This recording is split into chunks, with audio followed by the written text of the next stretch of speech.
What's up, everyone? Welcome into More Important Issues. More Important Issues is brought to you by our sponsors, Tennessee Tap House, Hound Dogs, Billy Rattless Tap 40 Grill, and Blue Water Climate Control. Here's a quick word from our good friends at Blue Water Climate Control. People always ask, where did we get the name Blue Water Climate Control? When a Navy ship casts off lines, exits the harbor, and loses sight of land, that's blue water sailing. It takes a team of people to do that. Tireless work, focus, and attention to detail. So much of starting a business is just like that. After it's done, you get filled with deep satisfaction for accomplishing something. And it's quickly followed by, now the real work begins. We're Blue Water Climate Control. Vols are back. Yeah, they had us the first half, I'm not gonna lie. Oh, could be Wayne! I think I got my swagger back. Oh! I love it, baby! Them orange britches. Something about them orange britches. Tennessee wins! Ball by Tennessee to one Jennings. Jennings makes the catch. Ball hit high in the air into right field. Going back is Sayre, and Tennessee can say hello win column. A grand slam in the bottom of the ninth. You can't draw it up any better. We just won a basketball game, and we're very happy right now. I made up my mind. I don't expect to ever look back. I'm going to stay at the University of Tennessee.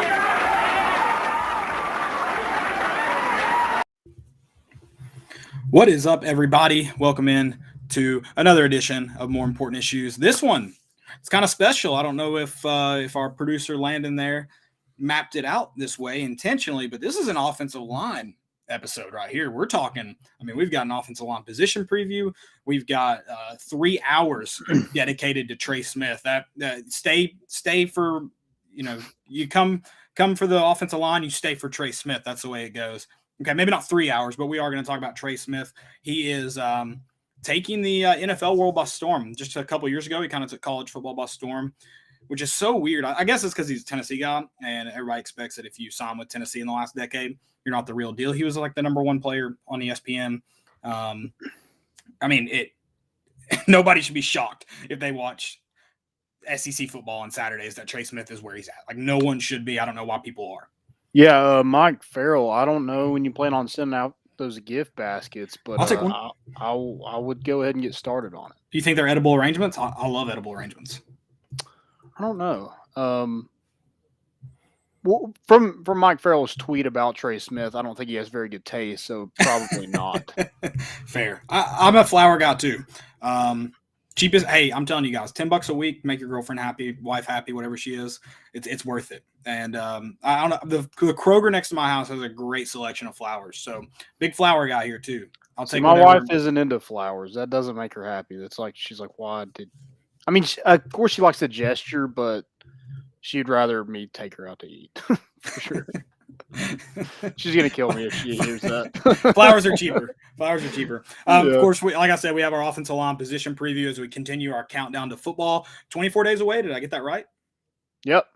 Okay. I tweeted it. I try to keep up with Aaron Brian Hayden Rice's. days away. Oh God, why did you ask me? I would miss that trivia question. We'll go with it. Regardless of what number he wore, we'll go with it. God, now I gotta look it up. Yeah, that's gonna. Was he 25? I would have missed that trivia question. Look it up. We're also going to bring on Ryan Schumpert of Rocky Top Insider. Sorry, He was 24. Yeah, that's right. There you go. There you go. Aaron Hayden days. Todd Kelly too. We're gonna bring on Ryan and talk some Vols with him and get his thoughts on the upcoming season as well as some baseball as well and just all things Vols. So we appreciate him hopping on the show. That'll be just later on. So hang on. Peyton Manning, you heard him as he welcomed you guys in to More Important Issues. He did that just for us. His Hall of Fame. Did you watch any of the induction? I did. Yeah. Did you watch after Peyton Manning? No. Not in either. I was so glad he didn't go last. I was like, man, it'll be way past my bedtime if he goes last. I do want to go watch Calvin Johnson and Charles Woodson's. I want to watch theirs. I heard Charles Woodson's was really good, but I did not stay up to do that. Yeah. Like I mentioned, Trey Smith. We'll talk about him, and looks like he may be starting for the Kansas City Chiefs this year. That offensive line, I mean, I know they were banged up in the Super Bowl, but they could use some extra bodies. I'm sure they would have liked Adam last year. Yeah. So and he probably could have started for him last year too. That's a fair point. Questions, if you got them, drop them in the chat. We'll get going here. And, of course, get into our segments later on, too. Most important and fail of the week. Let's start talking. Let's open it up with offensive line. I think I guess the biggest offensive line story right now, Dane Davis, right? Yeah, besides K'Ron Calvert is probably out for the season with a torn bicep. That's contributed to Dane Davis being the big talk, but right. Yeah. So Dane Davis, Danny boy. We actually mentioned him on the show last time. Something about golf. I don't know how it came about, but we actually did nothing to do with football, but we actually did talk about him on the last show. This offensive line, though, it's going to be an experience, like a pretty experienced group. Yeah, I know you mentioned this too, I believe, with the running backs. Caden Mays kind of still trying to find where he fits on the line, just because he is the most experienced guy there, and he's your most talented too. And he's your most talented, but I think you do have a lot of guys that got some playing time last year, but not a lot that had like solid roles. So they're still trying to figure out how the offensive line fits together, and that's when you'll find Cade Mays, where he sits in that. And I mean, definite starter. Just as far as where, that's still up in the air. Yeah, and you mentioned last season, and I think it's going to be completely different this season. Obviously, there's new coaches. I think we have maybe an upgraded offensive line. I know Will Friend came in here, and we thought he was the next great offensive line. I was trying to think of a good offensive line coach, but I can't really think of one. I guess Fulmer. There's had to be some more since then. Yeah, but he just was very underwhelming, and that TVA or whatever had so much hype coming into the season and just didn't live up to it. I know COVID probably had something to do with that, but coaching and some injuries, and I think there was 8 different games where we had a different lineup. Yeah, and I said it last show. I think the offensive line maybe caught some heat last year. I think the overall play of the team maybe kind of attributed to that. And obviously they're part of the team, so they have to pay for that sum. But I think they were maybe harshly criticized, and for good reason. I mean, the one that stands out the most is when Harrison Bailey got knocked down and they didn't pick him up. But and I think there were points of things that looked like that throughout the season. When I say I don't know about unfairly, but maybe a little harshly criticized, is it's hard to run an offense. It's hard when you're so one-dimensional. When they're able to stack the box and then send whatever blitz they want to, because your quarterback can't beat any coverage, when most of the time you're going to be running between the tackles, that makes your job really, really hard. Yeah, they definitely weren't being helped out by their skill positions last year or play calling or that's and then or themselves. I mean, I'm not sitting here saying the offensive line just deserves to get a freebie or anything. They struggled last year, but I think, and that's for every position offensively, when you're one-dimensional, it's really difficult. Yeah, I mean, you mentioned quarterback.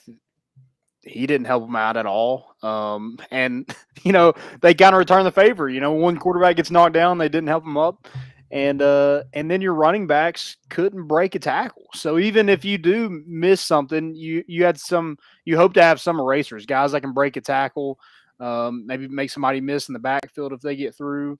I was gonna make that note. I was gonna make that note. It is unfair to expect running backs to break tackles in the backfield. That's true. You shouldn't be getting touched behind the line of scrimmage often. But if you're that good at, like the 2 guys we had last year, I mean, they're on the Doak Walker award list. I mean, those guys should break more tackles than they did last season. Again, 2020 is over with. We shouldn't dwell on it too much, but I think this offensive line should be a lot better. Like you mentioned, you have some quality depth. How much quality depth, I think, is to be determined. Clint Ellerby said today that they have probably 9 or 10 guys that could probably start. I don't know if there's 9 or 10 of them, but I hope. Do we have that many offensive linemen? I thought we were a little too thin than that. But yeah, you have some guys who played last year: Cade Mays, Darnell Wright, Calvert before he got hurt. Cooper Mays played a little bit. Spraggins played. Jerome Carvin. So they have some guys that have some SEC experience and that have played in this league, and I think it's going to be totally different when you look at this this coaching staff, what they want to do offensively. The up tempo, go fast. Those guys are going to have to be in shape. Number one. Yeah. And then, I think that helps them out. Like they're trying to get the ball out quick, try to get to their playmakers, let them make plays. And I think that helps them out a little bit. A unit that gave up 29 sacks last season, I think that was 12th in the SEC. Yeah, no, it's definitely not. That is not a good stat. You mentioned playing time and how, everybody on this line is experienced outside of Dane Davis. Everyone else, I would say Cooper Mays, I don't know the exact amount of snaps he got, but he was in there late in the season. I would say significant playing time, at least as he'll be a sophomore this year. So for a freshman. So pretty much everyone that's on that starting roster, or expected starters, I guess I should say, they do have experience, like you said, in this league. And I think that's the biggest thing that there's not a substitute for it. And so how good they played last year, yeah, that is going to play into what you think of this group. But the good news is they do carry over that experience. And I thought Cooper Mays played well at times. I thought he showed flashes of a pretty good true freshman, and starting at center. That's not an easy task. And then, Dane Davis has always kind of had some, I guess hype around him, maybe because of his size. What is he, 6'7"? Yeah, he's massive. Massive. And he probably wouldn't be starting this year. I know his name was already kind of tossed around even before Kayron Calvert got injured. Now that he's down though, and I don't know if they've announced exactly what the situation with him is. I know it's expected that it's going to be a long-term injury, but you do expect him to step in and fill that role. You did mention 9 to 10 starters potentially could be, or that you have on the roster. Well, when you talk about how fast this offense is going to run, I think you're going to expect to see some more rotation than you have lately with the offensive line group. Right. But also in the middle of a drive, I don't think you're going to see a lot of that because you're going. Yeah. You can't sub out if you want to go as fast as they want to go. So yeah, I think a guy like Darnell Wright had to lose 20 pounds to get in the right shape. I think Cade Mays had to lose some weight. William Parker, the incoming freshman, had to lose some weight. You mentioned size. R.J. Perry is probably the biggest lineman they have. Is just a freaking massive individual that they like to see what they got in him. And William Parker was an early enrollee, so I think that's good to have another tackle body out there with the loss of Kayron Calvert. We mentioned Riley Locklear last episode. He retired. That's another guy that had experience that has already gone down. So you're already down 2 more offensive linemen than you started with. So not ideal, but I think they have some options. But somebody said, "Hey there, what's up, Christian?" You got a shout out. Yeah, what's up, Christian? Clint Daniels mentioned bicep tear, so I know that was. I think they said he was going for an MRI though. Did they ever officially announce? I don't think it's definitely not official, but that's what they think it's going to be, is a bicep tear, which is probably out. That's a season, usually a season-ending injury. But I know they did say that he was going to be going for an MRI, so I'm sure that'll be announced shortly. But yeah, that's being down a starter and potentially another guy that sees significant playing time that definitely affects your group. And both those guys, very experienced offensive linemen. So that, again, not a great, nothing can really substitute experience. I do, like I said, I was made 29 sacks, so that I forget a lot about 2020, thankfully. Forgot about that stat. I would like to go see the 29 sacks and really give my opinion. Yeah, let's make it clear. All 29 was not their fault. Right. So that definitely. But again, the running backs are pretty terrible and pass protection also. So yeah, GD at Donald. Shout out Peyton. Which I always thought he was supposed to run a flat on that play, but then I watched it again because it was tweeted out yesterday. He may have had some responsibility on the blind side there that he missed too. So yeah, so I'm not sure. Not sure exactly what he was supposed to do there. But I think there's also some versatility on this offensive line, which maybe you haven't had a lot of that in the past. Like Cade Mays, Golish mentioned that he's going to be one of the starting 5. Now, is he going to be a guard or tackle? That's to be determined. But you have multiple guys that can play different positions. Jerome Carvin has played some center, played guard. I think Cooper Mays has played some. I mean, he was like a reserve tight end or whatever that heavy package was. But he can play multiple positions. Darnell Wright has moved from the right side to the left side. Something he hasn't done since high school. So I think you have some versatility, some options, and I think that's good with an offensive line that wants to go fast. Guys can sub in and out, and they don't have that one set position that they have to play. Yeah, no, I would definitely agree with that. And I think you said this too. The speed that this offense is going to play with too. I mean, it's not only going to help with the ball getting out quicker. You also, I mean, defenses can only do so much against fast-paced offenses too. Mm-hmm. So I think that helps the offensive line as well. Now, obviously, if you're not effective going quick, then nothing really changes for the defense. But if you're able to get the ball out quick, if you're moving the ball down the field, that does kind of give you a leg up against that defensive front. And so I think this offense can help to a lesser experienced offensive line or a lesser, I guess, group of offensive linemen, just as far as first off, defense is going to have to be rotating guys in and out. If you think there's going to be a lot of substitutions on offense, look at the offenses that have killed Tennessee due to their lack of depth. So that the speed should help it. And I think I've said this too about Alabama, how everyone's like, if Nick Saban went to it, then there's something to this no huddle, hurry up, RPO offense. First off, Alabama can run any offense in the world they want to, and they're going to be effective. Now they've just found a different way to be effective, but I don't think Tennessee doesn't have that luxury. They have to grab at every advantage they can, and I think a fast tempo offense is going to be an advantage for this Tennessee football team. Yeah, and something that they didn't have last year was a lot of big plays. I think this is going to have, it should have a lot of big plays, score quickly, and then go sit your big ass down a little bit, take a break. Yeah, I think hopefully there's more of that this come around, because last year it just was slim to none. Yep. Big plays would be nice. Got to give your quarterback some time to get the ball out though. But I do expect this offensive line to see improvement this year. If you see 29 sacks with this offense, there are some serious issues, whether it be with your play calling, whether it be with your quarterback, and then obviously your offensive line is a big part of that if you're giving up 29 sacks. But that can't be repeated if Tennessee wants to win ball games this year. That's not a winning formula in any offense. That's not a winning formula. So again, I'm not expecting Tennessee to even necessarily win 6 games this year. Do I think it's possible? Yeah. But it starts up front in this league. No matter what kind of offense you're running, it starts up front. And if they do want to get to that 5-win mark, which I think is what's weird about this schedule is I think 5 is almost your floor and 6 is almost your ceiling. And so you have a really, really thin line where if you want to go out and be effective, you just got to go take care of business in the games you're supposed to, because you're not going to be gifted a lot else. Yeah. Yeah, this group has to stay healthy throughout the season. I think there is some depth, but I don't think there's a ton of it, especially at tackle.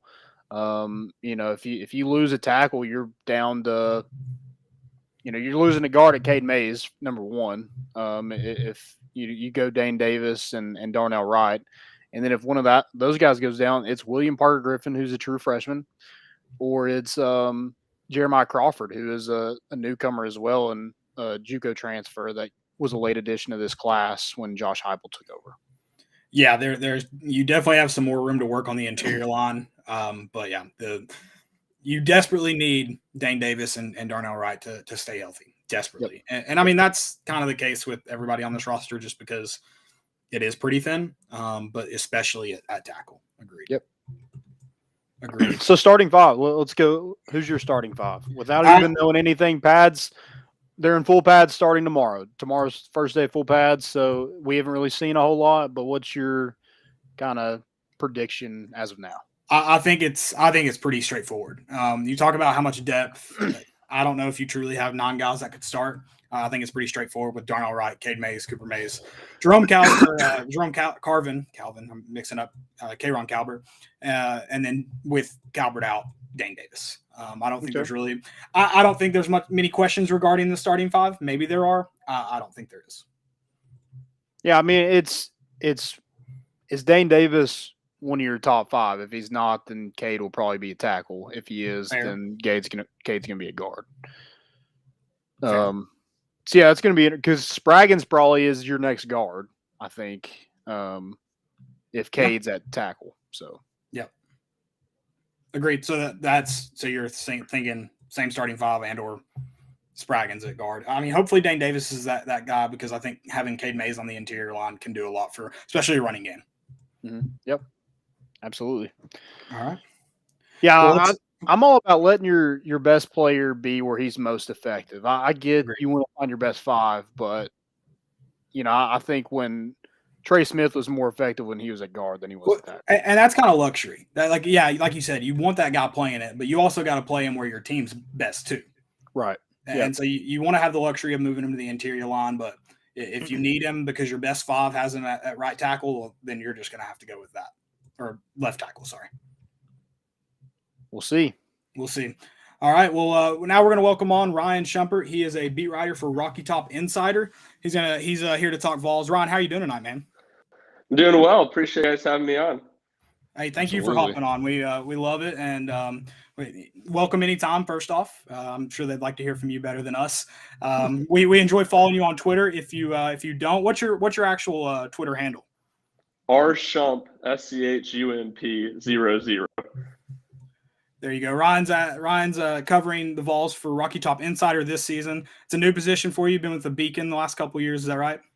That is, yeah. VolQuest. So I did baseball over at VolQuest and then was the sports editor at the Beacon the past, 2 years, starting with the 2019 football season and ended in the spring. Well, let's get right into – I'm going to get into football first. I really enjoy you covering the baseball team, but I like how you cover football as well. You actually got to be at practice. This is the most recent thing, so we'll start with football. Fall camp is in full swing. You were there today. What were you kind of most excited about seeing finally getting back at a practice? Yeah, I think early on it's just kind of seeing a little bit of the quarterbacks. Obviously, there's always excitement there. Also, when they're not in full pads, there's only so much you can see on the defensive line, offensive line. But certainly interesting to look at some of those newcomers on defense because I think there's a lot of those guys that are going to have to play a pretty big role this fall for Tennessee. So getting a kind of a first look at those guys because obviously I've never seen them at all. Most of them weren't here in the spring, or at least a lot of them weren't. And then getting a little bit of more look at the quarterbacks. I know today there was some talk. I think it was Dane Davis that mentioned the overall just, I don't know if culture is the right word to necessarily describe it. What's the feeling around practice versus I know you guys weren't there last year due to COVID, but what's the overall feeling around practice right now? Is it more upbeat? Do the guys seem to be responding better? Like what was your takeaway from that comment and then what you've seen? Yeah, that comment was interesting. I mean, we've heard a lot of guys go down that road a little bit, but Davis certainly went a little further and used some more big words that kind of catch your eye, I guess. So that was interesting. But no, I think definitely talking to the players, they're having fun again. And, I think some of that, it's hard to blame Jeremy Pruitt and his staff. With the COVID, all that stuff, it's go to practice. You can't hang out after that, go back to your room. And that's tough to build camaraderie that way. But I think Heupel noticed when he got here that was something that the players wanted. So it's been an emphasis. And I think coming off a season where you really just couldn't have that stuff, it's made it a lot more fun in a season for them last year that went pretty sour, obviously, pretty quickly. And I think that last month and a half of the season was probably pretty agonizing for a lot of guys. Yeah, and you mentioned Dane Davis, and he's a guy that, people turn their heads because of his size. Who are some other guys that, you want to come off the bus first for who are some of those guys that just a intimidation factor? Dejon Terry is number one for me. I mean, that dude is a behemoth, and I'll tell you what, I don't know how much this matters getting off the bus, but his footwork's very quick for a guy that size. I mean, I've been really impressed by him. I'd say keeping on the transfer theme, Jawan Mitchell he's an old school kind of 90s, 2000 looking linebacker. I mean, he's a big dude. I think he's going to play really well in the run game. Other than that, Dane Davis, Cade Mays, I'll say Javonte Spraggins we talked to him today. He's a nasty looking guy. So I think you'd want him off the bus first. And obviously the junkyard dog too, Elijah Simmons. Can't leave him out. I'm going to flip over to kind of I think the biggest question is quarterback, but I think it's also more than just like who that guy's going to be. What's kind of the connection right now with quarterback and wide receiver and those groups? Are they, is there one guy that seems to be clicking with the group better beyond just flat out skill? Yeah, I don't know if I would say that anyone is, at least from what we've been able to see, particularly clicking more. That's something I think really intriguing, because not only is this quarterback competition where two guys could be the starter, I think very realistically 3 guys could be the starter. And how do you build that camaraderie, that timing with different guys? And I mean, Jimmy Callaway said it last week talking to us. Joe Milton throws a completely different ball. I mean, it comes out of the hand different. It's a lot different than Harrison Bailey. So to me, that's a big question. I would think that'd be an important reason to get this thing whittled down to at least 2 quarterbacks, as soon as they feel comfortable doing so. But all of Tennessee's receivers we talked to last week, the tight ends kind of downplayed that aspect. But I think that's something that's certainly worth watching here in the next few weeks.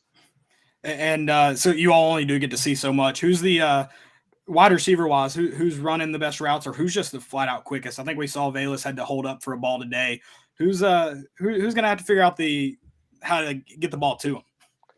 Yeah, no, I think Jalen Hyatt and Javonte Payton are 2 guys that are with Velus are really fast, and certainly are kind of the burners in the offense. And Javonte Payton, talking to us last week, was joking. Velus had said he was one of the fastest players on the team, and Javonte was saying absolutely not. It was him or Jalen. And they proposed a race to him before between him and Hyatt, and he was like, "We're not going to do a race." But when Velus' name got thrown in the mix, said we might have to race to get this thing settled real quick. But I think those 3 guys have stood out. Jimmy Callaway, Jimmy Holiday.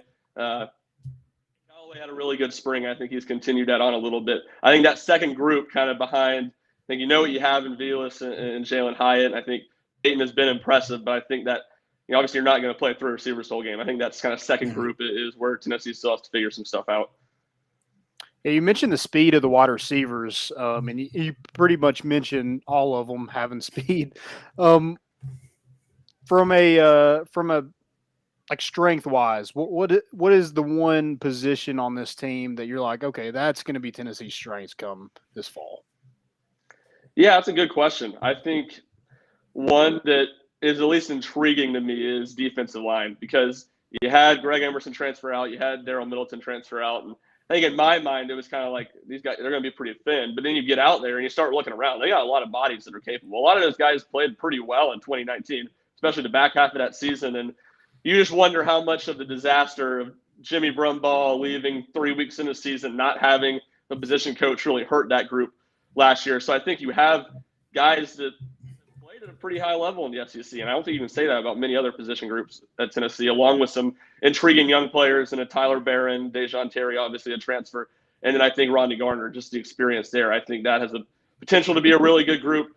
And then on offense, to me, it's a big question mark. I think all 4 groups have a lot of potential, even the quarterback spot, to maybe be the strength. But I do think that running back room maybe has more potential than people would think, especially considering what they have, 144 yards, something like that, back from last year's team. I think Jabari Small is a really solid player, and I think Tyon Evans and the JUCO product is a really good piece as well. Yeah, we've seen Tyon Evans and his thighs. Is he another kind of first off the bus kind of guy? Yeah, he's got the Saquon Barkley legs. That's immediately what I thought of when I saw it. And it's just like, this dude should not be a running back. Like, this is absurd. He's got some tree trunks for his legs. I don't know if there's another position that a guy with legs that big can play. I think it's only running back. Yeah, it probably is. I mean, Khalil McKenzie. Yeah, or on the line. I mean, Khalil McKenzie is an all-time legs guy that are just massive. I mean, some of those pictures from his freshman year are unbelievable. He's got elephant legs. The running back room is intriguing. You talked about how many guys are in there, but also pretty much no production you're returning. Yeah. How does I mean, it seems to be Jabari Small's kind of job to lose right now. Hopefully he pans out. But as far as guys that they can utilize, you already mentioned Tyon Evans. Who are those next group? Because you could see a lot of guys rotating at that position. Yeah, no, that's I think the big question with that group. And Alex Golish said last week they want to have 3 to 4 guys ready. Definitely have 3 guys earning reps every week, and then have a 4th one ready. So I think that's really anyone's game. I mean, T. Hodge is a guy that looked good in the spring. Jalen Wright, really fast, probably the fastest running back in that group. And then D. Beckwith, that's just a massive athlete. I think is at least someone I'm really curious about. You know, he found a home at running back in the spring, and which one of those 3 guys, all 3 of them seem like they'd be capable of doing it, but can someone kind of take a jump forward, carve out a role? And because all 3 of those guys really are different types of backs, and I think all of them open up some intriguing possibilities. Miles Campbell is a guy that's probably going to have a lot of playing time. And Alex Golish mentioned last week that he's never played a freshman at tight end before. What have you seen from Miles Campbell, and does he look like he's able to kind of carry that load this season? Yeah, he's an impressive looking athlete. I mean, especially for a freshman. I mean, he's come in and his body looks the part, and that's what his teammates have talked about, is that mentally he's been there. But it's funny watching the tight ends practice, because there's literally 4 of them out there. It's him, Jacob Warren, Princeton Fant, and then Julian Nixon. So 4 guys out there doing drills, and 2 of them are true freshmen. I mean, it's crazy, but they're getting a lot of reps, obviously, and that's probably something that's going to be important. And you know, I think he's a guy that could probably won't be a starter, but certainly is going to have to play reps, and someone you're going to want to see develop over the course of the season and be available to be a number 2 guy towards the end of the year, and not force Tennessee to play less, 12 personnel than they may want. Well, so that's kind of the next kind of question about tight ends too. We know Heupel likes to utilize them in this offense, and it can help a quarterback out a lot. I know you all have been very, very limited. Hopefully get to see some more team action here soon, maybe in scrimmages. Is the tight end position going to be able to be utilized this year? Yeah, I mean, I think that's a good question. I mean, I really don't have the answer for it, honestly, and I think the pieces are there. I mean, Jacob Warren had a couple really nice games towards the end of the year last year, and the guy who came to UT as a really good receiving tight end. I mean, that's what he was known for at Farragut, and I think Princeton Fant's a guy that certainly has the athleticism to play there. Does he have the polish? I mean, it's just a big question. I mean, you just don't really know, because it was never utilized at all last year. I mean, you could probably count the number of balls they threw to tight ends on 1 or 2 hands last season. So you have guys that at least look the part, guys who, in Fant's case, has had a few catches, at least had a lot of reps. But I certainly think it's a big question going forward.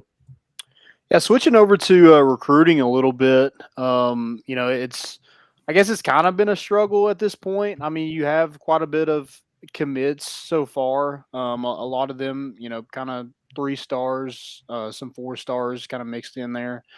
What have you seen from the staff recruiting wise? How do you think they've held up, and kind of working against the NCAA violations, and just coming off a bad season? Yeah, and I mean, I think that's where it's really hard to judge. It's just how much does the NCAA investigation hurt them in recruiting? I mean, it hurts them, but to what effect? And I think that's where you look at it. This is probably one of, if not the best ever class in the state of Tennessee, and right now they have 1 guy committed in the top 20. Obviously, Walter Nolan's a guy they're in the thick of with, that I think really would change the narrative around this recruiting class and around Heupel's ability to recruit. So I think that's the kind of number you look at and you say, you got to be better than that. I mean, you got to, even with the sanctions, but I mean, I certainly think he's added a lot of solid pieces. Quarterbacks just, I mean, obviously it's an obvious statement. It's just so important. I mean, that's the quickest way for Tennessee to get back to winning 8 games, 9 games a year, is to have good quarterback play. And so I think it makes sense, and that's Heupel, what he's known for. So to have some a big-time quarterback commit in Tavon Jackson, and then the receiver commits, offensive line, obviously Addison Nichols is the highest-rated guy in the class. I think it's no surprise you have seen him have some success on the offensive side. You mentioned Walter Nolan. Is him being in Knoxville, is that a good sign, or is it a no? We'll see. Is it a good sign for Tennessee? I mean, it's a good sign, but it's also, we'll see. I don't think it's the end-all, be-all, but it can't hurt, right? Yeah, it certainly doesn't hurt having him be 15, 20 minutes from your campus. I imagine you're going to be able to get him on campus for a lot more games than you would go if you went to IMG, where you maybe get him one, or even if you stayed out in Memphis, maybe gets to one or two. I think it certainly helps Tennessee a lot. And I think if Tennessee has a good year this year and you kind of have the momentum and the energy around the football program, I think you could really go a long way if he's in Knoxville to kind of see it. Do you think there's a lot of guys that are they have Tennessee high, but they're also going to wait and see? Because I'm sure Heupel and staff have sold them on the vision, but vision's only vision until you put it. You think there's a lot of guys like, let's see if you can win football games or be competitive in those games, and I'll reevaluate where Tennessee's at on my board. Yeah, and I mean, I don't think there's maybe a ton of guys in what would this be, the 2022 class that are like that. But I think when you start looking at the younger kids, going into 23, 24 class, there's a ton of that, and I think there's certainly some guys in the 22 class too. Any guy that you're in on right now, it has to be a wait and see. It has to be a wait and see about, is there ever anything come out about the NCAA investigation? What are the punishments going to be, and what Josh Heupel can do in the field? Can he impressed a little bit, and can Tennessee have a bounce back season? And we actually had that question, so I'll get your thoughts on it regarding the NCAA investigation. When is Tennessee going to hear about that? Are they going to self-impose something anytime soon, or is that just investigations still ongoing? Tennessee's kind of playing their cards close to their chest. What are your thoughts on it? What have you heard?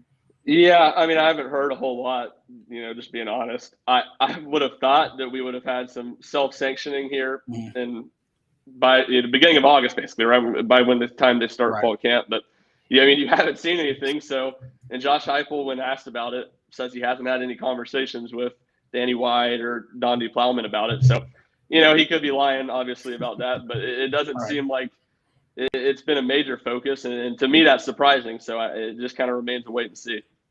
Maybe they just forgot. That'd be the best, right? I don't remember who it was, but maybe it was Kate Mays last year, where it was like, how has he not heard about his transfer waiver yet? And then it comes out that they just didn't. He announced he was transferring in January, and they just didn't submit it until like June. It's like, what were y'all doing the last 5 months that you couldn't submit the most important transfer, and he misses the first week of the season? I guess it wasn't because of that. They were still waiting on the SEC rule, but still, it was a storyline in fall camp last year. Yeah, that was nuts. You mentioned this is my last kind of football question before we get into baseball, unless Caleb has something else.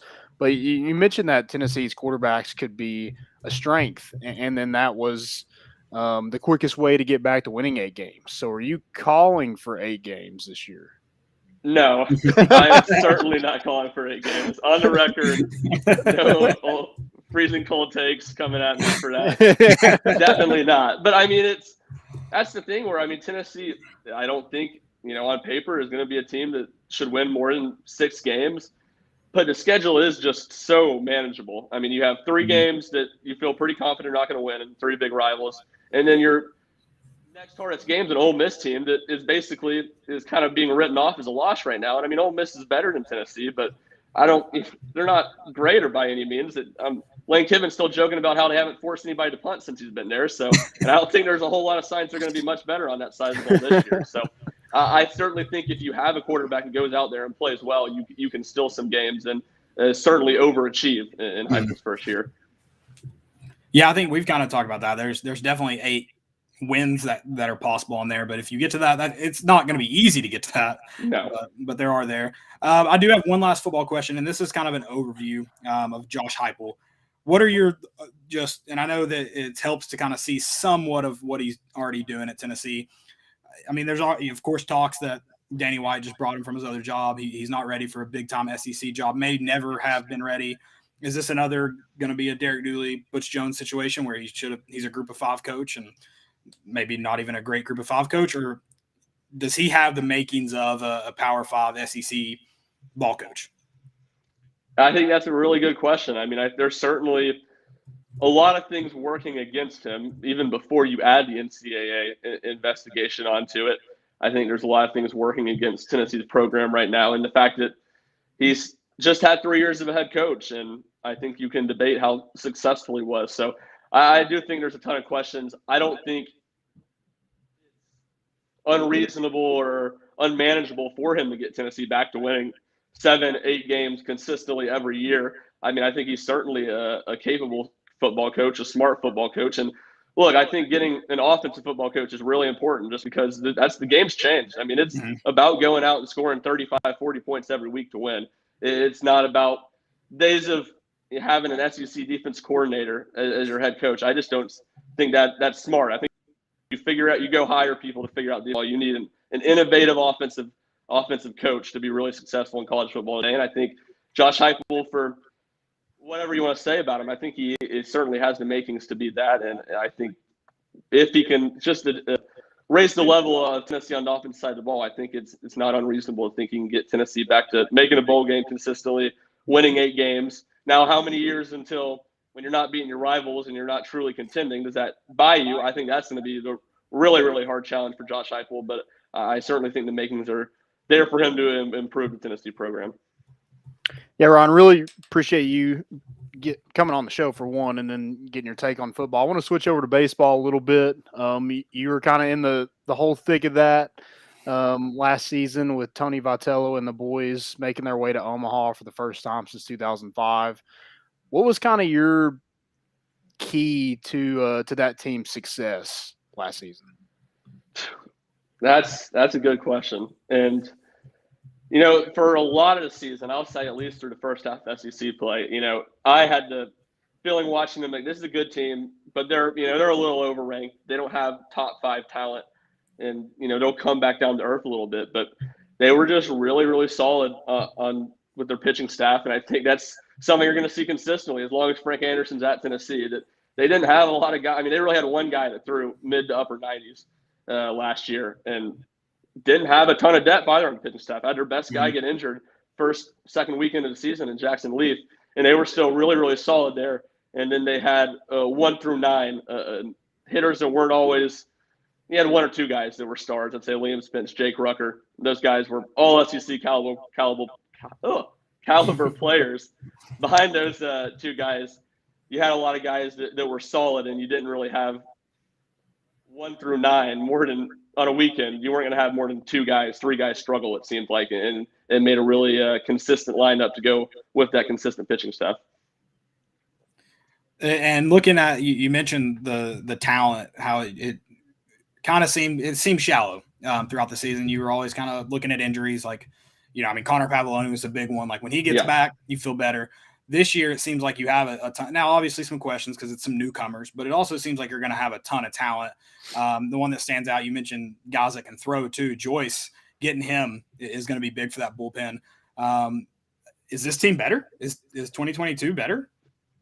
Yeah, I mean, I think it has the potential to be as good or better. I think the talent on the pitching staff. I mean, I said there was 1 guy last year that could throw upper 90s. There's going to be about 5 guys this year that can, and they're going to be. And then you start looking at a guy like Mark McLaughlin or Kirby Cannell, who, as sophomores last year, contributed. Those guys take another step and can go forward. I mean, this pitching staff looks really, really good. I just don't see a way. There's not, at least early in the season, some growing pains with the lineup. I mean, you just lose too many guys that were too important and too consistent for there not to be. But they weren't killed or hurt too bad by the draft. I mean, they lost a couple guys that they would have liked to get on campus. Obviously, I don't think anyone ever expected Brady House to be there, but Ryan Spikes is a guy that I think would have been a day 1 starter. But they didn't get killed. They still had some main guys make it through, and I think they have the talent to be really good again next year, be a regional host caliber team at least. Yeah, you mentioned some of those guys in that recruiting class, Ryan Spikes, Brady House, Dayton Dooney was another guy. Who are some other guys that Tennessee fans should really get to know coming into next season?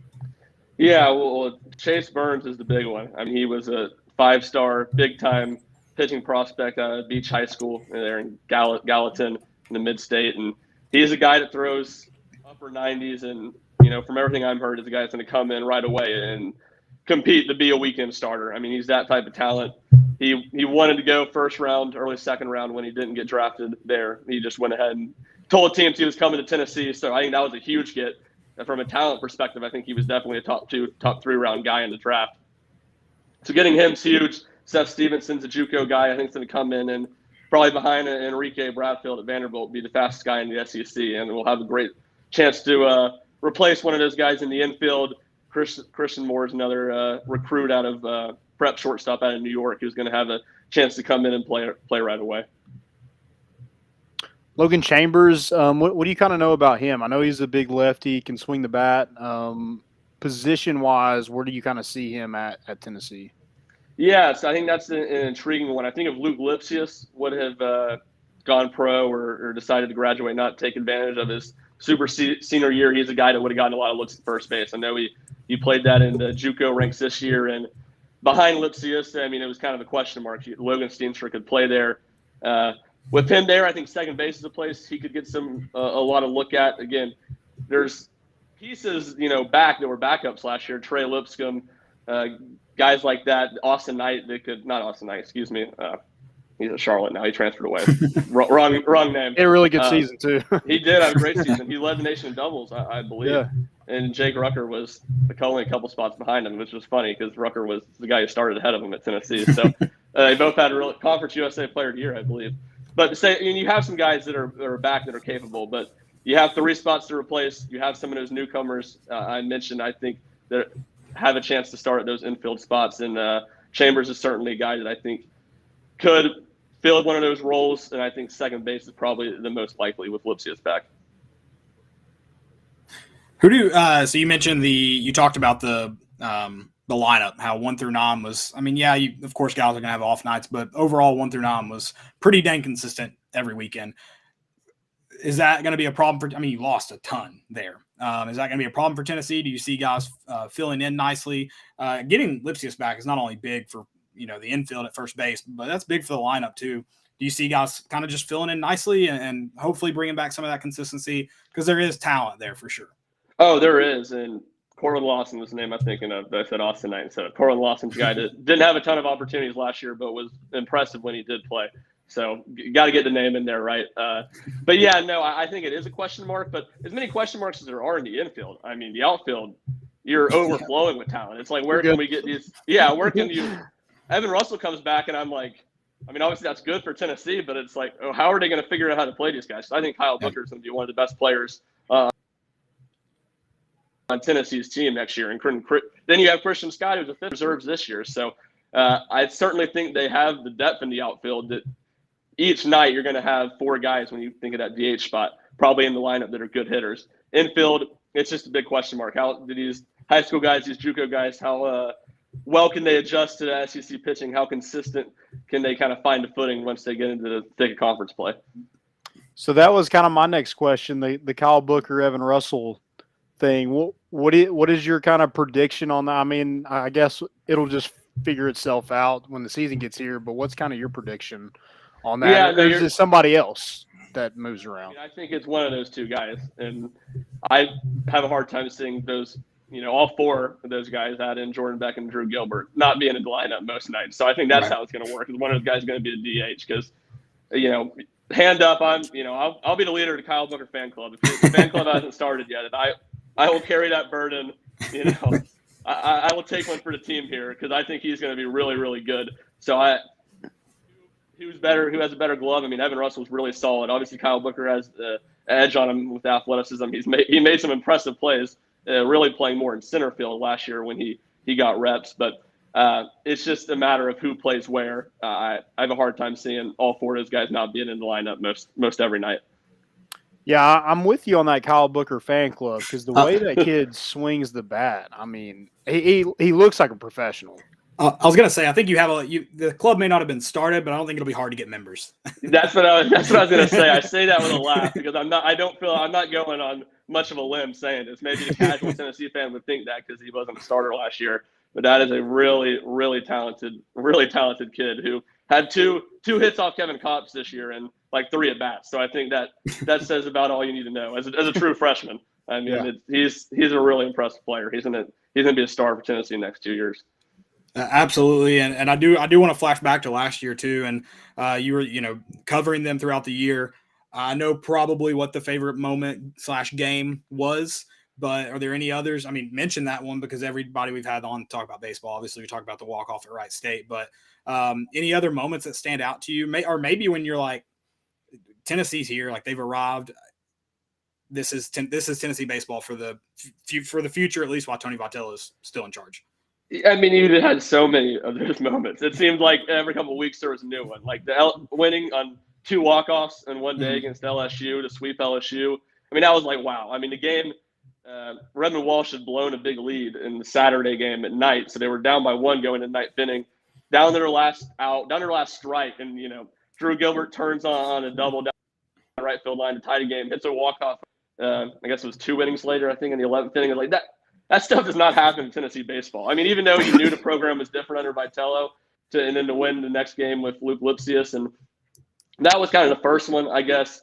Obviously, at Arkansas, Vanderbilt, there were a ton of them. And another one that was, I'd say, really exciting was down at South Carolina. I was in Columbia for that series. The Saturday game, which was game 3, Sean Hundley came in. Tennessee kind of blew a lead in the 8th, got to a 1-run game. He gave up a leadoff double in the 9th inning and then worked out of the jam, and Tennessee won by 1. And Sean Hundley just refused to throw anything but a fastball on the outside edge of the plate. And I was sitting there with Ben McKee, who covered team with me at VolQuest last year, and I was like, because Brady Allen had been a monster weekend for South Carolina, and I think he was up with 1 out. And I was like, Brady Allen's going to beat him if he keeps throwing his pitch. Sean Hundley just kept throwing it. Tennessee wins. There's the hot mic moment on the broadcast. I don't know if y'all remember. Some fan was he was unleashing F-bombs, and then it turned out that our win propelled Tennessee to win the SEC East when Kentucky beat Vanderbilt later that afternoon. Don't they have some strict rules down there at South Carolina about language? I thought they were kicking fans out for that.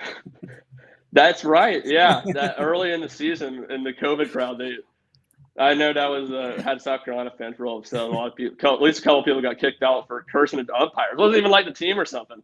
It was they weren't even being overly negative. It wasn't something Danny White would have to step in and stop. It was just getting at the umpires a little bit. So they couldn't handle the legends of Lindsey Nelson, is what you're saying. I don't know how much the security guards at Founders Park would have a whole lot of problems with the legends of Lindsey Nelson. I don't know about South Carolina's players. I don't know how much of it was on them. I don't know if it was a direct response to some of the momentum the legends picked up, but I felt like that the release from the South Carolina athletic department came in some timing with maybe some tweets about the legends. So I definitely think you're right. It coincided, and it definitely helped the legends build the brand, because it was kind of right at the start of SEC play, or maybe the last week before, when it was still the COVID crowds, and you could hear them easily on the broadcast, and they were starting to kind of build a reputation. So next year, who leads the team in RBI? Is it Jordan Beck or Drew Gilbert? I'm going to go with Jordan Beck. I mean, he led the team in RBIs this year. I think he's the better power hitter, and I think he'll hit in that cleanup spot again, and that'll give him the most opportunities, and he'll come through. But it really could be either guy. Could you see Drew Gilbert leading off, or do you see maybe Kyle Booker at that DH spot maybe getting that? I think Kyle Booker and Seth Stevenson, Seth Stevenson's the guy I said I think is going to be one of the fastest players in the country. If he finds a starting spot, which it's a long time till the first game, but right now, if you're going to force me to say yes or no, I'll say he'll start. I think he's a guy that one of those two guys maybe starts in that 1 and 2 hole. I like it. This team's going to be really exciting again this year. I know you lose maybe some of the personalities too on the team, but you also retain a lot of the bat flips and the passion on the mound too. So it's going to be a really, really fun team to watch. It's going to be really hard to replicate. I mean, getting to Omaha is a task. It's going to be really hard to replicate that. But again, I feel really comfortable about the Tony Vitello and how he's built the program. And we talked about it throughout the season. The team matches his energy. And it's made the fans match that energy too. I think there were a lot of people upset with the Tennessee fans booing Molinari there when he got his congratulatory retirement thing at Lindsey Nelson. But if Tennessee fans, if we're going to be known for being villains, just as long as we're winning, I'm okay with that. Like, you can hate them. You can hate this Tennessee baseball team as long as they just keep going to Omaha. That's fine with me. Yeah, exactly. I mean, I don't think it was intentional, but Tony Vitello kind of takes on the personality of Vol Nation, of Vol fans. Right. I think that's just who he is. It's not him taking on the personality. That is his personality. Mm-hmm. And then his team takes on that personality from him, that confidence and that edge that they play with. And it makes Tennessee fans in turn really love them. And it's a new crew. It'll be a new set of characters. You won't have kind of that first group of of recruits that Tony Vitello brought in, but I think you're still going to see that style of baseball, and Tennessee fans are going to enjoy watching it. Yeah, and you see the confidence and everything like that with the bat flips, and like you would think cockiness is something that comes with that, but we've had Pete Durkee and Connor Pavoloni on the show, and we asked them what their favorite moment was, and it wasn't even something that they did. It was Drew Gilbert's walk-off home run, which is an insane game, and I mean anybody could really pick that, but like it was just really cool to see. Like Pavoloni hit a home run against Jack Leiter when him and Evan Russell went back to back. Yeah. And that wasn't even something that he even mentioned. So, what was did you see that kind of all season long? Just, the confidence was there, but like the common goal was we're going to win baseball games. Oh, definitely. And it's funny you mentioned Connor Pavoloni. I was thinking about this the other week. You go back to the Vanderbilt walk-off, or not walk-off, but grand slam in the 8th inning. Connor Pavoloni took the fastball to the hand, the pitch or the bat before to load the bases. Arkansas walk-off, he got a leadoff single. Wright State walk-off, he got a leadoff single. So, while he didn't have like the big walk-off moment this year, you go back and look at it. The real massive ones, he was a major part of all of them. And no, you're right about that. I mean, Drew Gilbert, as demonstrative as he plays, you'd think he'd be like amazing to talk to the media. He'd just be a quote machine. But I mean, he's really pretty humble and pretty quiet talking to the media. I mean, he gives thoughtful answers and all that, but he's not a guy to go out and make huge, bold claims or anything. And it's certainly there are different guys talking to him after the game than you see on the field, and kind of the personality and the brashness, and if you want to call it arrogance, confidence, if you want to call it confidence. Well, Ryan, we really appreciate you coming on the show. This was a lot of fun. I really, really like getting your takes. Very interesting talking football and baseball. I'm sure we'll see a ton of you on Twitter and everything like that with your articles and everything with Rocky Top Insider. Also with the Smokies. You're with the Smokies as well. So what are you doing with that?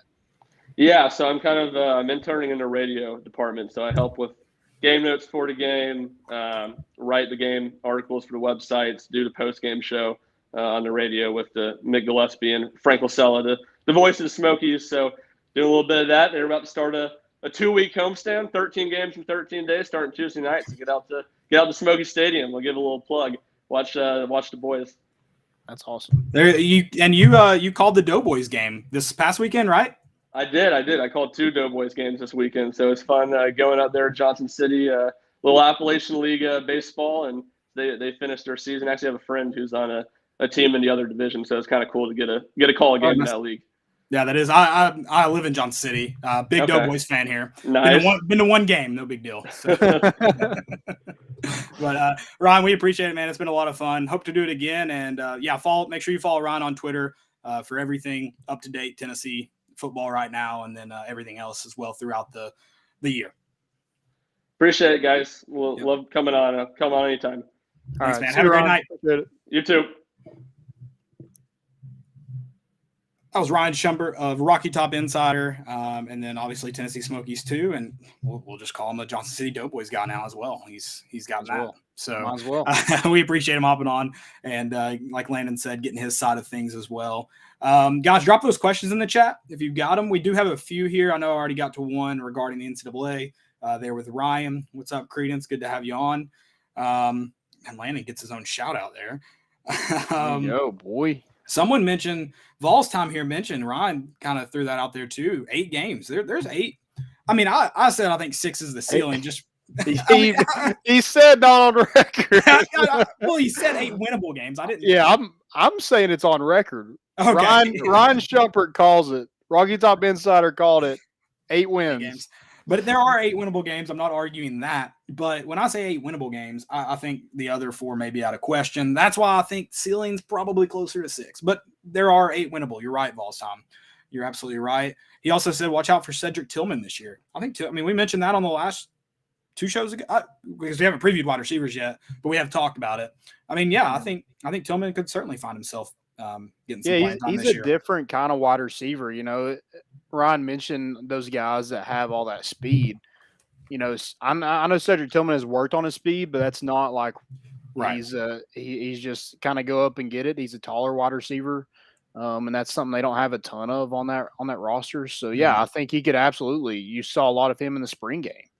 So we'll kind of see where that's at. But yeah, I mean, if Javonte Payton, they brought him in, so he'll just have to beat somebody out. Yeah, no, for sure. But I do think you could see his name called a couple times this year. He'll get some playing time for sure. For sure. All right. Well, we're like I said, this is an offensive lineman episode. Oh, we'll get to that. I'm sorry. If you didn't get to kind of keep up with the weekend festivities, Peyton Manning was rightfully inducted into the Hall of Fame. This is kind of it's not really, I guess, like, I don't know. You tell me if it's mind blowing. He's just the 15th first overall pick to be inducted into the NFL Hall of Fame. Wait, what? So he's the 15th number 1 overall pick to be inducted into the Hall of Fame. Is that number low? Is it high? Where do you see it? That seems pretty low to me. Doesn't it? There's just, number 1, it's easy to bust. There's nowhere to go but there, or not bust, but like you can only really go down from number 1. But that does seem, I thought it was a pretty low number too. I thought it was a cool stat, but I didn't know if I was just, I don't know. It's obviously obviously impressive to do because, like I said, there's nowhere. It's hard to be the number 1 overall guy and then come in and just be great because there's nowhere else to go. I'll get the other names. Let me see here. Number 1, I'll look it up real quick. But I didn't cry, which I thought I would. I cried when he retired. He wasn't very emotional though this time around, except when he started talking about his dad. That was about it. Yeah, he was. That was one of the best speeches I've ever heard. And I'm probably biased a little bit because it's Peyton Manning and everything he does is great. But I mean, is there a more likable guy in sports? Like I tweeted this out the other day. Like I really can't think of one. And maybe it is my bias coming into play, but it's certainly my bias, but I agree. Well, and I mean, I guess it's fun to argue about the GOAT. Like I guess it's like fun. The thing that bothers me though, and it's the same thing with like the LeBron MJ debate, the Cristiano Ronaldo Lionel Messi debate, the Peyton Manning Tom Brady debate. It's like those, like if we're gonna sit here and argue about rings and accolades and all that, and look at the weapons they had around them, or the defenses they had, or the coaches they had, or whatever. But it's like those two dudes are so great. It is stupid to even argue about who the GOAT is. And I think Tom Brady is one of the GOATs, if not the GOAT. But it's so dumb to have that argument Peyton Manning did so much more for the game than win championships. Like he drastically changed how it was played. He's a different, like he's Peyton Manning. Like, yeah. And he's won Super Bowls and he set records. And I mean, he literally had to learn to throw a football again before he could come back and play after his surgery. So I mean, if we're like, don't be dumb. That's all I ask. Don't be dumb. I mean, how many kids are running around in Michigan or New England named Tom? Maybe there is quite a bit, but there's a ton in Knoxville kids running around with the name Peyton. Yeah, I'm pretty dogs upset with the name Peyton. I'm pretty upset that my parents had to conceive me so early. I would have loved for my name to be Peyton. That's pretty disappointing. I was born right before he got to campus. Right, I was born they could have done it. I was born a year after he got to campus. It's biblical, Caleb. I'm sure you could find the name Peyton somewhere in one of these new versions of the Bible. I'm sure. Oh, there you go. Yeah, we'll just add it in. Yeah. So there, I was correct. Just I wanted to. Only 14 players in the history of the National Football League draft have gone from being the first overall pick of a draft to earning an election in the Pro Football Hall of Fame. Bill Dudley in 1942, Paul Hornung in 1957, O.J. Simpson in 1969, Earl Campbell in 1978. Do you want me to read all these off? Some are unsurprising. Terry Bradshaw, John Elway, Troy Aikman. I don't know. It's a very elite club, obviously. Yeah. Very elite club. I also didn't know that O.J. Simpson was in the Hall of Fame. I mean, I'm not surprised. It's just like, wouldn't he have gone in? Okay, well, Pete Rose can't be in the Hall of Fame, but O.J. Simpson can. I mean, let's. Whoa! If the glove doesn't fit, you must have quit, Landon. I mean, like, let's let's be real here. Let's have a little bit of sense. If Pete Rose can't be in it, then why the hell is O.J. Simpson? Well, baseball's known for making the dumbest decisions of all time. Oh, yeah. I agree. And I'm not saying the NFL made the right decision to put O.J. Simpson in the Hall of Fame. I'm just saying they're known for making the dumbest decisions of all time. Yeah. So, so I mentioned Peyton Manning, how much I love Peyton Manning. I want a shirt. Like I don't know how to frame it, but like I want a Colts branded shirt that's like, I'm here for Peyton, because I watched so many Indianapolis Colts games growing up. I don't give an F about the Colts. Oh, yeah. I mean, we're all Colts fans and we're all Broncos fans. And now, like, we care less if they ever win a game again. And I think a lot of people have just kind of inherited a team after that. Like I have. I've tried to. I mean, I am, and it's. I cheer for everything Tennessee. If Tennessee gets an MLB team, I'll gladly drop the Cubs. God, what Cubs? Do they even have a team anymore? No, they don't. They play for the Yankees now, and the Giants and the Mets. Giants, and yeah, they're gone. But yeah, I'm just a Tennessee guy. So like when people are like, "Who's your NFL team?" I'm like, I mean, I guess the Titans, but I always cheer for Peyton. And then fantasy football. Fantasy football makes it hard to be like a fan of one team, honestly. Yeah, it'll make you hate a team real quick, very quickly. Sure. Especially, so will betting. Yes. Like Iowa Hawkeyes. We will never bet on Iowa Hawkeye basketball ever again. No matter what. No matter what.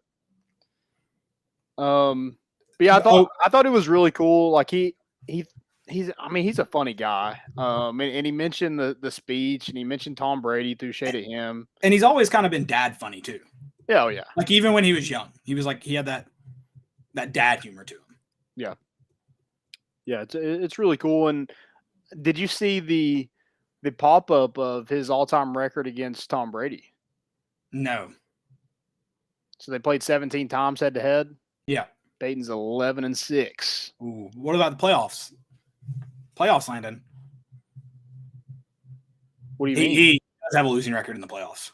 Oh, against Tom Brady? Yeah. Okay. Yeah.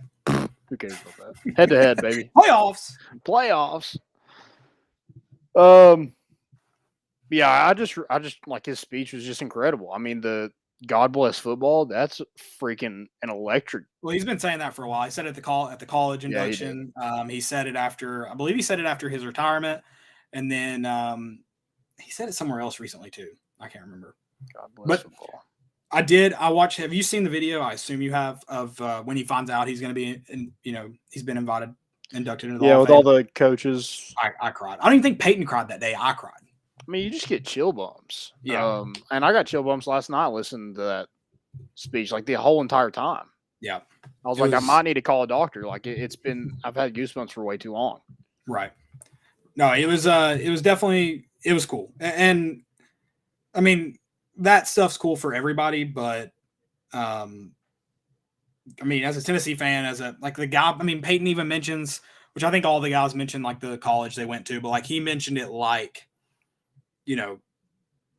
Tennessee, like the University of Tennessee. Like this is like the University of Tennessee is a part of him just as much as he's a part of the University of Tennessee.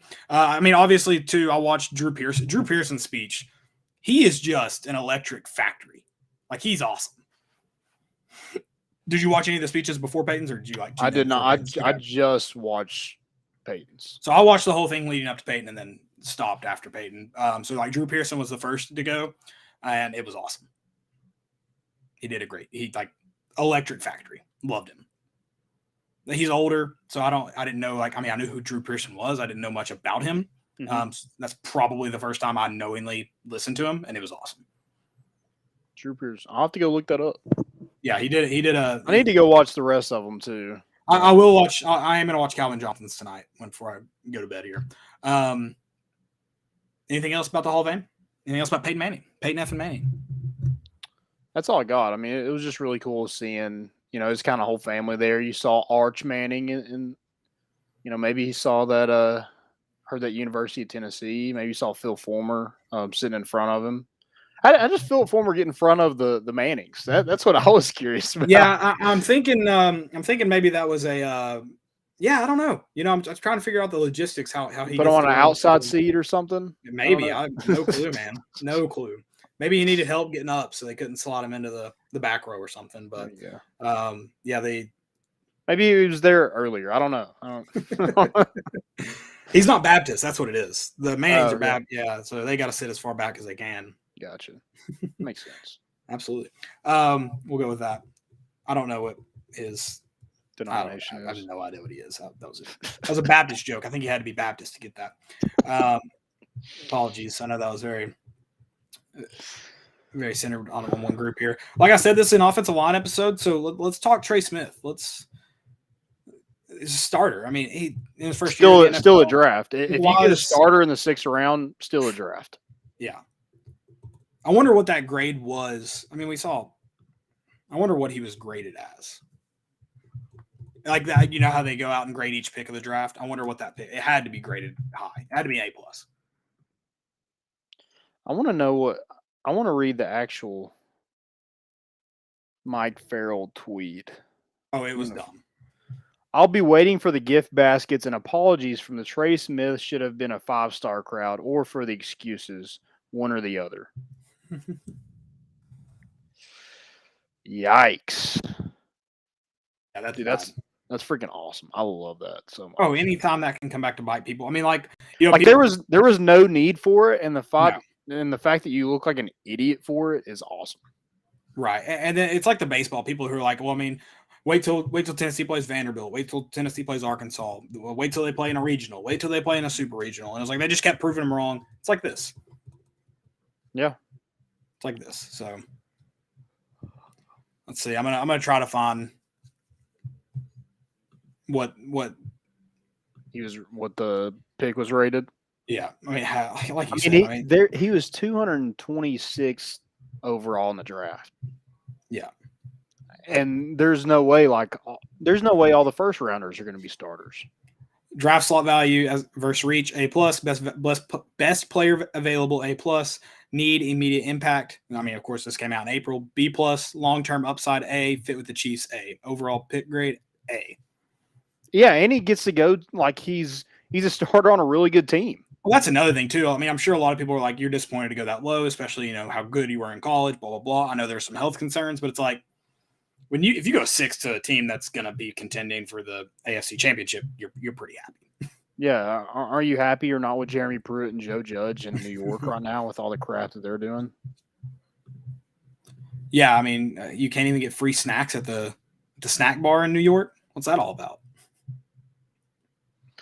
Trash, absolute trash. But yeah, I mean, you get to blog for the best quarterback in the NFL. You can't find a better situation than Trey Smith kind of lucked into. Did have to fall to the 6th round to go to it, but getting a starting position, I think he'll take that for sure every day. The man will get paid after his rookie contract anyway. So yeah.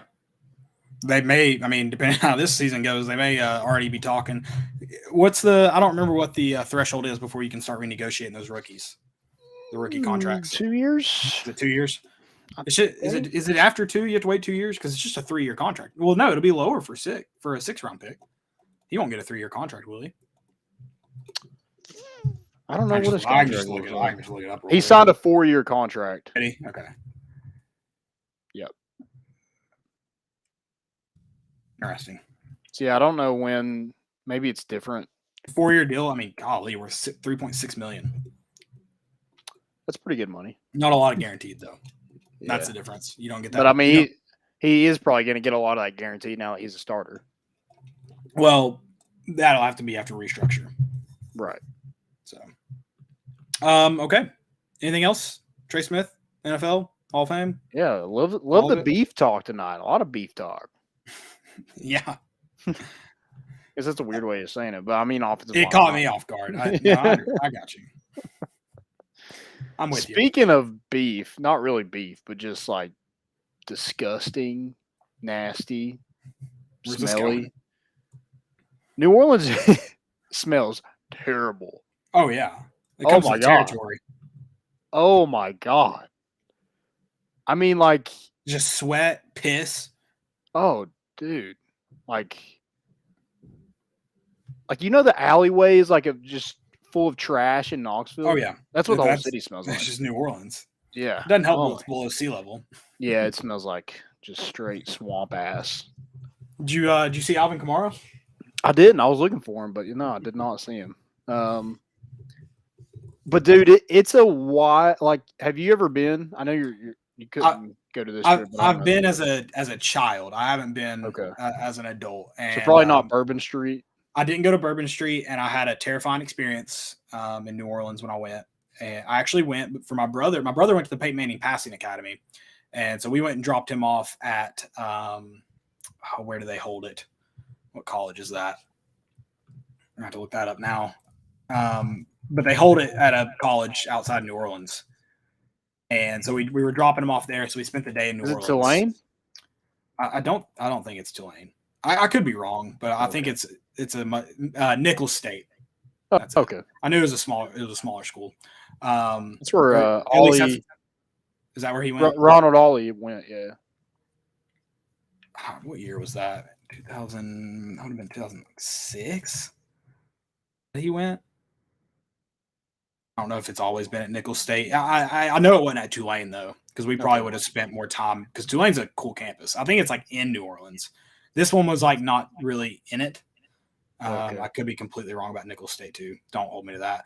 But the downtown is like really cool, but like everything around New Orleans is gross. It's rough. Yeah. I think that's where Lil Wayne's from. We actually passed Holly Grove, where he's from. Okay, gotcha. I'm gonna see if I can. But yeah, it's like we walked down Bourbon Street at like 3 p.m. and everybody's just out on the streets partying. And everything is like a big hustle there. Like, we went into a bar and the bartender was just like, "I bet you all $20 that I can beat you on Flip Cup." Like, did you take anybody on it? Hell no. You didn't see a single person you were like, I could beat him in Flip Cup? I mean, I was just like this. It was a girl, and she like the bar didn't have a lip. Like, it like folded down. And so like you had to like pick up the cup a little bit to flip it anyway. So I'm like, she was definitely cheating. Yeah, I was like, I feel like you're hustling me. And she's like, that's New Orleans. And I was like, fair. That does not make me want to do it even more. But I love the way they talk down there. Like, that is the best part about it. Like, we're in the casino, and like you tip her after a hand or after every couple of hands. And the lady, she was like, "Thank you, baby." So how much money did you win? I didn't actually play. Oh, you suck. I knew you. No. There's one guy that we went with. He lost $300. So. Oh, nice. Good for him. Yeah. Hey, what happens in New Orleans stays in New Orleans, so we can't talk about that. Yeah, only the good. I'm gonna keep my betting to sports only, I think. But also the blackjack was $25 a hand. They didn't have a smaller minimum, or y'all were just playing the high rollers? $20 is the smallest they had. What? Yeah, so if you lose 2 hands, you're down $40. Like, nah. Because I think the one on the cruise, what is it, like 10 or 5? They have different tables, but yeah, they had I think there was a $3, maybe a $5. Like they were different. Yeah, different ones. Yeah, that $20. I mean, we tried to go in the middle of the day the next day to see if it was lower. No. Yeah, I wouldn't have played a $20 buy-in. No, I wouldn't have done that. And I play poker for fun. I do it recreationally to lose money, so I'm not gonna lose $20 in hand. Yeah, no, thank you. Love it. Okay, most important of the week. Most important. How about Team USA coming back and beating China in the medal count? Yeah, that was big time. Can't imagine all the bullcrap political. We'll probably still get them. Clay Travis, if China had beat us at something. So that was good. Good to stay away from. My first one, the Dodgers ball girl. Did you see it? Oh, yeah, the tackle. Dude, it was excellent. I mean, and this pitch evader he had like 4 or 5 security guards. I think he even broke a tackle before that. and she just, I mean, excellent angle. This girl was trained. This wasn't her first rodeo. Oh yeah. Wasn't her first rodeo. Yeah, she had pretty good form. She moved her feet a little bit, did a little shuffle. Which, you know, it's funny. I'm not rooting for that because I'm like, I'm definitely a person that's like, that's not my job kind of deal. So yeah, that's kind of probably how I would have been too. Somebody else would get. I might have helped him over the fence. Yeah, but all in all, impressive for sure. I mean, what if he just mowed over her? She's terrible. I shouldn't laugh at that. But her plan was to get a big payout from the Dodgers. She was. Oh yeah. That was her plan. Because I'm pretty sure it's like a thing with like Lowe's. They're like, if somebody's stealing, do not go after them because if they shoot you, we don't want to pay for it. Exactly. Yeah, exactly. So they probably told her if somebody's shrieking, do not. That's for security. But she took it in her own hands and made the guy pay. Couldn't get away. He thought he was going to get away. He was actually breaking some tackles. He did a good job. I've seen some good pitch evading this summer. I'm not saying you should do it, but I've seen some good ones this summer. My next one is Zach Levine. Listen to this. So Zach Levine has won 4 straight Olympic Games, and that was the longest win streak since college. Levine has never won 4 straight NBA games. That is a wild stat. That's heartbreaking. I'm so sorry, Zach Levine. But I'm glad you finally got to that milestone in the Olympics because it didn't look like you were going to get it in that either. Yeah, no, it definitely didn't. Definitely didn't. I'm trying to pull up the exact stats for my next one, but Tyler Johnson, who is actually a University of Tennessee athlete, he plays golf for the University of Tennessee. He won the Tennessee Golf Amateur this past week. He finished his round, or he's finished the tournament at -27 with a 14-stroke lead on the next best, on the runner-up. And I believe, he finished -8 for the day, I believe, to win it. So that's a pretty freaking insane. I mean, he just is the lowest round in Tennessee amateur history. Okay. Pretty insane round and pretty insane tournament by him. And Cade Russell, the runner-up, that finished 14 strokes behind. Sorry, Cade, I had to mention that. But he also, the runner-up, also Tennessee golfer.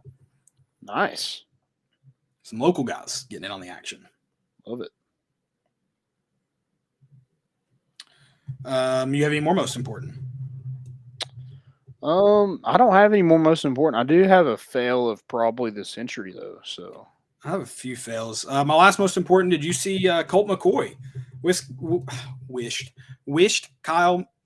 God bless. Let's start over. Let's just start the whole episode over, and we'll come back. Colt McCoy wished Kyler Murray a happy birthday on Cameo. Did you see this? Uh-uh. So they said, I don't know exactly like how they did it, but they apparently had to make like a fake Cameo account, and then Colt McCoy wasn't going to make it, and then they paid him more money, I guess, to make it. He didn't know it was for Kyler Murray. I need to find the full video. It's God bless. It's pretty funny. I think he says something about Texas in it too. Like, I heard you're a big Texas fan or something like that. Because they didn't give him obviously Kyler Murray's name to wish him happy birthday. Gotcha. To set that up, he used his his stepmom's, I think, our mother-in-law's credit card and some made-up email, so it was untraceable. And then Colt wouldn't do it, and so we had to pay like double the fee to like get it accelerated. I want to reach out and tell you, happy birthday, man. I know you're a quarterback too, love the Longhorns, and I just want to wish you good luck in training camp. Stay healthy this season, stay great, be a leader. Most importantly, today, enjoy your birthday, man. That's special. God bless you. He had no idea. He said the kid's name was Buddy. So, Buddy, yeah. It's pretty genius. Will you send that to me? That's hilarious. I will. That was one of my favorite, probably one of my favorite TikToks in the last couple days. That was a great one. That's just I've tried to find creative ways to use Cameo. First off, it's so freaking expensive. I'll never use it. But that was a great use of Cameo right there. Yeah. Did you see this? This could be a most important. Did you see the college or the Texas senator just rip into the Was it the president of Texas, was, or was it the AD? No, I think it was just a representative that graduated from Texas. Was it because they were talking about the budget for? Oh, maybe it was then. For some reason, I was thinking. I think it was the AD. Okay. Yes, but I did. Regardless, she threw some shade. He had an association with the University of Texas. Yeah, she's like, "What is your budget?" And he's like, $2 million or $250 million, I think. Yeah, and he's like, "Yeah, it's probably the highest in the country." And she's like, "Oh, maybe your fan base would rather lose to Alabama than TCU." Loved it. Yeah, screw you, Texas. You suck. I've only got one fail. I'm not going to mention the other one. I want to talk to you about it, though, but I'm not ready to talk about it on the show. But Clay Travis, I mean, he's such a douchebag. Like, he's such a douchebag. I can't stand him because he's like, keep politics out of sports, but all he talks about is politics, and he runs a sports page. I don't know. It's so stupid. But he was the one who tweeted the poll out. It was like, why have you not watched the Olympics? And it was, where was it? The number one was because of politics in sports. It's like, I don't know. It's so dumb. Like, I don't know. Where I don't hear politics? It's on game day or when I'm watching an event.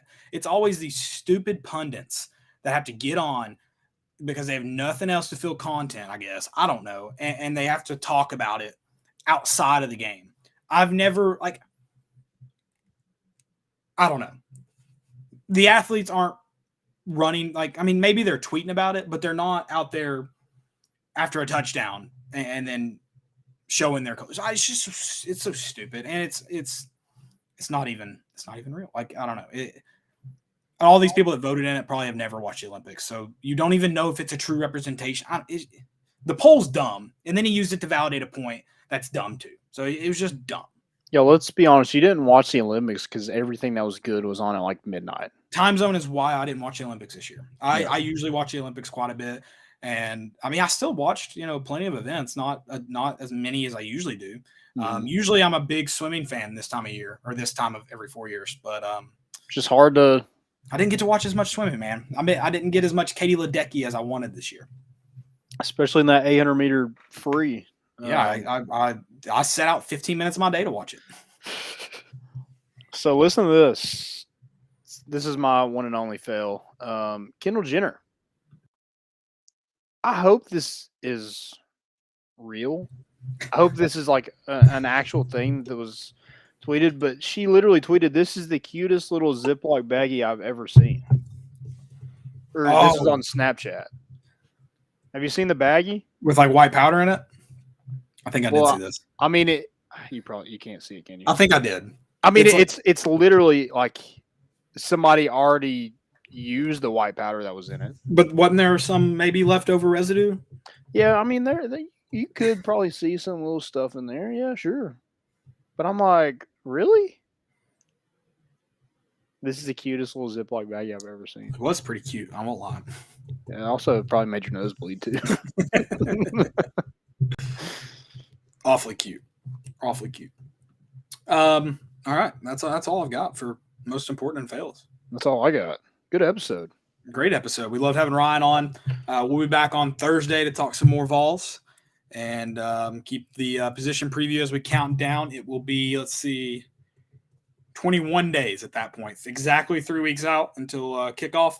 Landon will be at the first game. I will not. We will have a live episode that night, though. Short episode, not like this, of our keys to the game and whatnot for that. So make sure you stay tuned for that. Stay tuned for all of our we're hoping to maybe get back into the swing of things this year. We missed a lot out in 2020, probably a good thing when you look in hindsight. But we missed a lot of our favorite things about college football, like most people did. I think someone mentioned earlier in the chat, is Tennessee going to have 100% capacity? They did announce it last week, 100% capacity. I know that's going to be a question probably all year with some things, just unknowns and some changing things. But right now, 100% capacity. I found out this weekend, I do have my season tickets. I'm trying to figure out how to get the physical. I have the digital. I don't remember opting. My brother doesn't remember opting in for digital. So I'm going to see if maybe I can somehow still get – I'm a big physical guy. I don't think I have it. It might be at this house. I have literally every ticket to probably just about every game I've been to in the last 6 years. Not just Tennessee, every sporting event. I love keeping them. I hope one day my great-great-grandkids will maybe find it and be like, man, this guy was really depressed. He went to Tennessee football, U.S. men's national teams games. He made the trip to the 2019 SEC championship game. What the is wrong with him? So, I love hanging on to my tickets. I know a lot of people do. So I'm going to see if I can get my physical still. Yeah, I think we got our physicals in the mail. I don't know what my dad did to like opt in or whatever. It was probably an email and we probably just missed it. So yeah, they should just be able to print them up. It's not that hard. I feel like they're going to be like, well, we should have done, and I'll be like, listen, I have some dirt on this football program. I'll just have to blackmail them. I don't have the blackmail. That's going to make it harder. I'll be like, I will call the NCAA hotline right now. Yeah, sure. About like last year, not like this year. Yeah, no. I'd never do that. I'd be like, I know something about Jeremy Pruitt, and they'd be like, who doesn't? Click. That'd be hilarious. Love it. Guys, All right, thanks again for listening. Yeah. God bless football. God bless football, baby. Love it. We're bringing the boat in, and we out.